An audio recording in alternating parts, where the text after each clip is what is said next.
李总统大选剩67天，韩国瑜的电影讲11月民调可能就会拍平，结果叫蔡英文甲算讲，真少听过民调有咧做预告的。针对中国对台的26条的措施，蔡英文讲，中国哪想要操弄台湾的大选？祝开工顺利，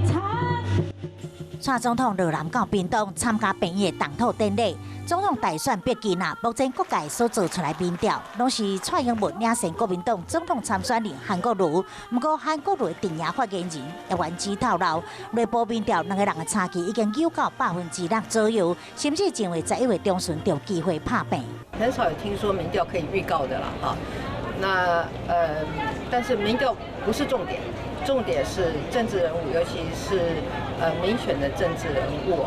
他的言行是不是可以被信赖？对着中国宣布上新的对待26条的措施，稳准台湾企业参与5G、金融、组织等等行业，但是蔡总统认为不单纯。在这个时刻提出来，